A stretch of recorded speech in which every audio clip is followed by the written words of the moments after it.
Alright, hello people. How are you doing? This is going to be a video shortly talking about what is a Mink race and what is Mink combat and is it good or bad. Mink race is one of the 4 races in Grand Peace Online universe, which is like, like furry stuff. Yeah, furries. It's pretty much that. You see my horns, I am a mink, and if you have a mink, you can stun people in M1s sometimes. And if you have a pole, you're gonna stun every single M1s. If you hold a pole, you have this electrifying aura on your pole, just like how Goro no Mi has an electrifying aura on theirs as well. The reviewing all of the Mink features, pretty much you get to have an ability to unlock. You have chance to unlock the Mink fighting style, the Mink combat, the Mink electro fighting style, and you also get 5% stamina boost, which is pretty good for any abilities like Pika Pika no Mi, Goro no Mi, One Sword style, or anything that takes up a lot of stamina. And yeah, that's pretty much all the benefits for Mink and what you get for being a Mink. And now I'm going to tell you what is inside a Mink electro fighting style. Now I know what you're talking about. Hey, there's like thousands of videos in about Grand Peace Online Mink. Now I know what you're talking about. I've seen them and I'm just making them. And yeah, this is just my opinion on them. Don't think that this is just my commentary video on what a Mink style, whether the Mink combat style is good or not. Reviewing the moves: Electro Fist, buff damage, and more electrifying effect. More stun lock, I'll say. Pretty much that's all it is. It does more stun lock. You see how it does 21. It did 23 damage. It does stun lock on any M1s you do. It will buff any damage on sword and on fruit as well, which I don't know why. Why is it buffing fruit damage? That is just the most crappiest thing I've ever heard. But it's not like a lot of people even abuse Electro Fist on fruits anyway, so there goes that. And that is it for Electro Fist. Buff damage, stun lock, and buff damage, stun lock, and yeah, I think that's pretty much it for Electro Fist. Oh, and this cool electrifying aura on the hand, that's for sure. Next ability, Electro Dash. You just push, lunge yourself forward. I think that is how you word it. And stun whatever is in the way. And depending on how long you hold it, the distance will increase. And you can see it by demonstration over here. So you see how you only come to over here, and when you don't charge it at all. And now if I'm going to charge it,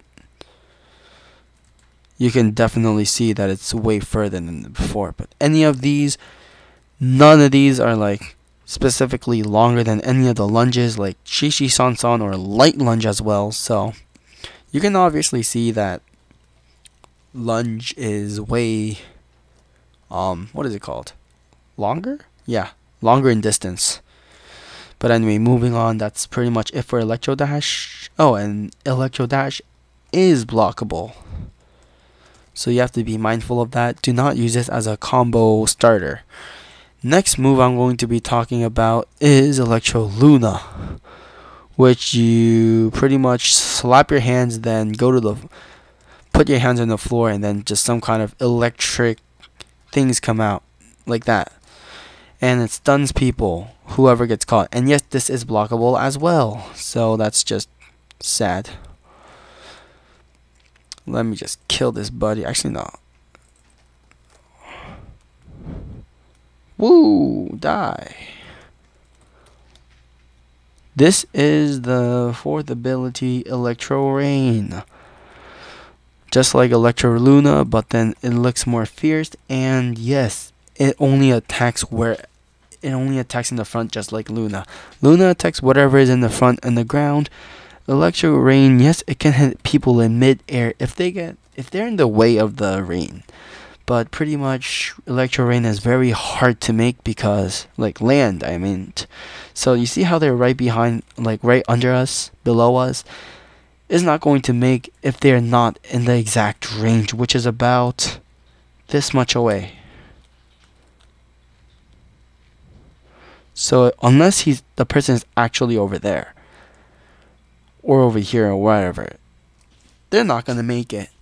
This move, you can't really aim on it. You just have to hope that the person is actually in the range of the Electro Rain, and if they miss, they get a free like attack pass, because you can't really move that hard. Like, you can't really move so much in the Electro Rain. It's not like you can like spam the moves, Electro Rain the Luna or something like that. I mean, you kind of can, but yeah. But by the time you use a Luna, the person is already 10 feet away from you and is about to attack you with any ranged attack. So that's very sad. And the last move being the Raiju punishment. Very weird. And it just seemed like the concassiter, but then concassiter of the black leg, but then up and down only. And it also kind of reminds me of the Flash Smash of the Gorogoro no Mi. I mean, this and Flash Smash has almost the same area of effect. Yeah, let me just demonstrate it. First off, this is the Raiju punishment area of effect. You see how it's only like this much? You see Pika Kick? It does way longer. It has very small amount of AoE, and yes, any dashing can probably dodge whatever you're trying to do. And yes, this actually has a very high knockback. And yeah, I'm pretty sure you're not really gonna land this easily unless you're trying to do like an M1 combo or something. Come over here. Like 1, 2, 3, 4, then dash, then you come down over here. Somehow you make this, then you do 1, 2, 3, 4, and then this. Boom. It's pretty fast, you know what I mean? But yeah, that's pretty much it for Raiju punishment. Yes, it does block break. That's obvious, because none of the moves actually block break over here except for Raiju punishment. And yeah, that's pretty much it for me to talk about Raiju punishment. It block breaks and it has a bit of kind of disappointing AoE. It's even smaller than Pika Kick. Like, come on. Then it's obviously smaller AoE than the Mirror Kick or something. 1, 2, 3, 4.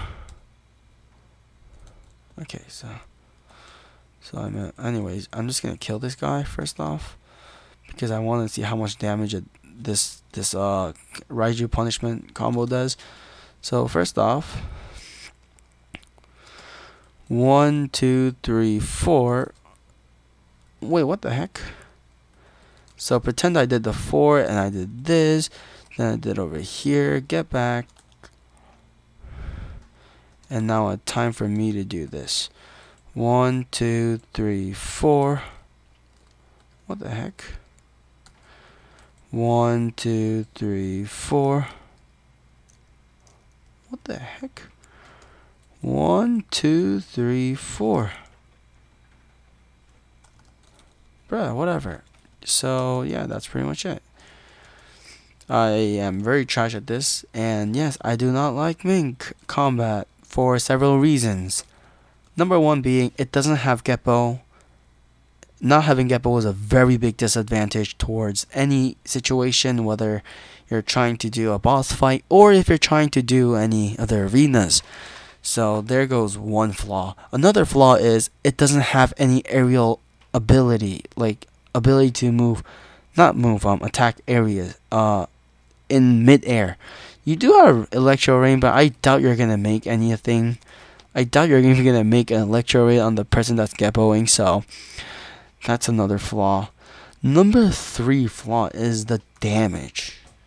I have 95 mastery on the Electro Mastery, and some of you might say, hey, that's just so small. I don't really find why you have to add more than 95 mastery on this thing, but then like all of you say